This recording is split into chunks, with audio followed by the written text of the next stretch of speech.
العالمين والصلاة والسلام على أشرف الأنبياء والمرسلين وعلى آله وصحبه أجمعين أما بعد أعوذ بالله من الشيطان الرجيم بسم الله الرحمن الرحيم رب اشرح لي صدري ويسر لي أمري واحلل عقدة من لساني يفقه قولي.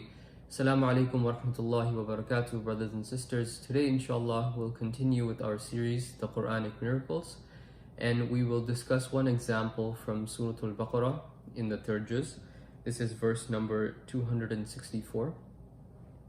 Allah subhanahu wa ta'ala says, أعوذ بالله من الشيطان الرجيم يا أيها الذين آمنوا لا تبطلوا صدقاتكم بالمن والأذى كالذي ينفق ماله رياء الناس ولا يؤمن بالله واليوم الآخر فمثله كمثل صفوان عليه تراب فأصابه وابل فتركه صلدا لا يقدرون على شيء مما كسبوا والله لا يهدي القوم الكافرين.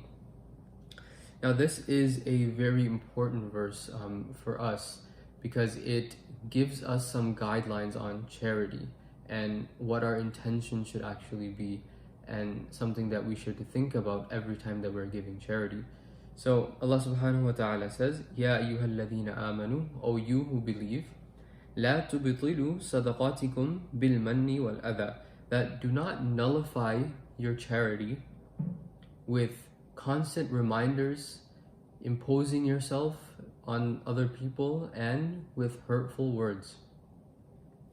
So what does this actually mean? Let's take an example. So we have a person who's walking down the street, okay, and then he sees a homeless person that's on the sidewalk, and the person, maybe doing a good deed, he goes ahead and gives the person on the sidewalk some charity. But what he's actually thinking inside of his mind is, oh, I'm better than this person, he's receiving charity from me, therefore I'm in a better position than that. You have another example. A family member of yours asks you for a loan because they're in a difficult time, okay, and you're financially okay, so you give that person some loan. You may have good intentions at that time, but after you give that person the loan, you constantly remind them that, oh, I did you this favor, I gave you this charity, you owe me something in return, right? So what is this person doing? In the first example, the person has that attitude of hurtfulness towards the other person, that, oh, I'm better than this person, I'm imposing myself on this person just because they're receiving my charity. In the second example, you're constantly reminding people that I gave you this charity, you expect something in return from them.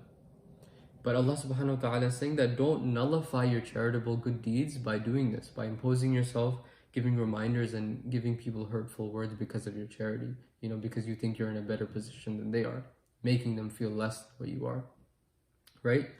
The next part of the verse, Allah subhanahu wa ta'ala says, كَالَّذِي يُنْفِقُ مَالَهُ رِيَاءَ النَّاسِ, that the person who does this is equally as bad as the person who gives for the sake of showing off to other people. We know that in Islam, shirk is the biggest sin that you can commit.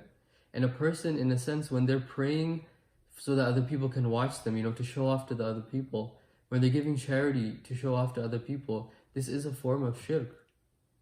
So Allah subhanahu wa ta'ala is saying that the people who give charity and impose themselves and give hurtful words are equally as bad as the people who do riya, who give charity for the sake of showing off to other people. They're equally as bad. Allah subhanahu wa ta'ala goes on and says, وَلَا يُؤْمِنُوا بِاللَّهِ وَالْيَوْمِ الْآخِرِ, and this is a person who does not believe in Allah subhanahu wa ta'ala, does not believe in the Day of Judgment, right? Because if a person is a mushrik, someone who is doing good deeds for the sake of other people and for the sake of showing off, how can that person believe in Allah subhanahu wa ta'ala when their belief system is not in the right place in the first place to begin with, right? And then the last half of the verse, Allah subhanahu wa ta'ala gives a very interesting parable. And whenever Allah subhanahu wa ta'ala gives parables in the Quran, it's something for us to really internalize and try to understand the deeper meaning behind them, because there's a lot of things that are going on in there, okay? So the verse says, فَمَثَلُهُ كَمَثَلِ صَفْوَانٍ عَلَيْهِ تُرَابٌ فَأَصَابَهُ وَابِلٌ فَتَرَكَهُ صَلْدًا, that the person that was mentioned, the charitable person with, falling into one of those two categories, is, his likeness is of a rock that is covered with some type of dirt or dust, and rainfall strikes it, and leaves that rock smooth and barren. So what does that actually mean? So when we see a rock, we know that this is something that's not going to, produce any type of crop or is not fertile in any type of way, right? There's no really benefit from it in terms of vegetation or things like that. But when we see soil, on the other hand, or dirt on the ground, we think that this is something that vegetation can come out of. Potentially, there can be a lot of benefit from it, right? So the rock is seen as something barren, something that's not good. The soil is seen as something that's fertile, something that is of benefit to society. So the example says that the person who does charity like this, فَمَثَلُهُ كَمَثَلِ صَفْوَانٍ, is like that of a rock that is covered with sand, okay, or covered with soil. So that when a person sees this, they may think that, this is something that's actually very fertile. There's soil covering the rock. They may not even know that there's a rock underneath it. That's how much soil is covering it. But when there's a downpour strikes it, the true nature of the situation is revealed. All the soil goes away, and we can see that there's actually a barren rock underneath it. So in that same way, the person who gives charity with the intention of showing off, or the person who gives charity and imposes themselves on other people and gives hurtful words after giving the charity, Allah subhanahu wa ta'ala will actually show them what their true colors are, and Allah subhanahu wa ta'ala knows what their true colors are. That it may look to the other people that there's a lot of soil, there's a lot of benefit coming from this person, but Allah subhanahu wa ta'ala knows that there's actually a rock underneath and there's something that's completely barren underneath.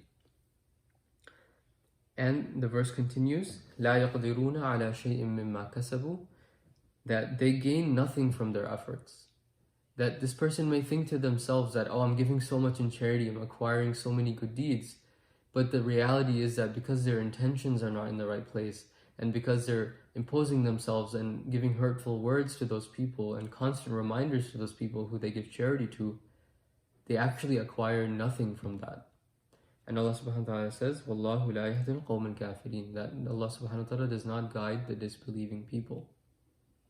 So this is a very, very important verse for us to think about, especially when we're in the act of giving charity. We have to purify our intentions. We have to make sure that when we give for the sake of Allah subhanahu wa ta'ala, and we don't think lesser of the people who we're giving to. So that is the meaning of the parable from a literal sense. Now let's, from a metaphorical sense.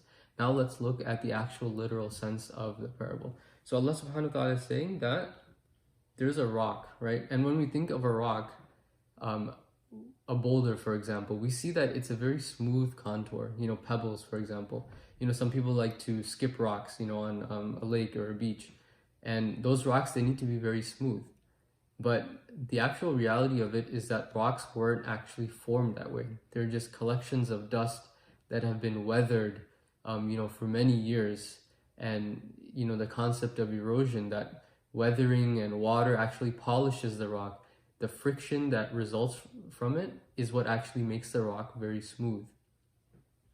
And this was actually discovered, the concept of weathering and erosion, giving the rocks their shape, their smooth contour. This was actually discovered by a man named James Hutton who was lived in the 1700s, and he's considered the father of modern geology. So he is the first person to describe this concept that rocks, the shape of them are actually formed by weathering and by the friction that forms from water that runs over it. And this concept is known as erosion. But the previous verse that we just talked about, Allah subhanahu wa ta'ala says, فَمَثَلُهُ كَمَثَلِ صَفْوَانٍ عَلَيْهِ, that this is a boulder, عَلَيْهِ تُرَابٌ فَأَصَابَهُ وَابِلٌ فَتَرَكَهُ صَلْدًا, that when a downpour falls upon it, it leaves the rock smooth and barren. So what exactly is this describing? This is describing the concept of erosion. Allah subhanahu wa ta'ala mentioned this 1400 years ago to the Arabs when this was discovered in modern day society in the 1700s. SubhanAllah, what a miracle from Allah subhanahu wa ta'ala. And it is so amazing that even the hypothetical example that Allah subhanahu wa ta'ala gives in the Quran, the parables that Allah subhanahu wa ta'ala gives, they're even backed in scientific evidence. So I ask Allah subhanahu wa ta'ala that He allow us to continue to ponder and reflect upon the verses of Allah of the Quran, and He purify our intentions, and He allow us to give charity for the sake of Allah subhanahu wa ta'ala only, and not for the sake of people. And when we do give charity, we give it with the right intentions, and we don't impose ourselves on those who we're giving charity to. وآخر دعوانا أن الحمد لله رب العالمين والسلام عليكم ورحمة الله وبركاته.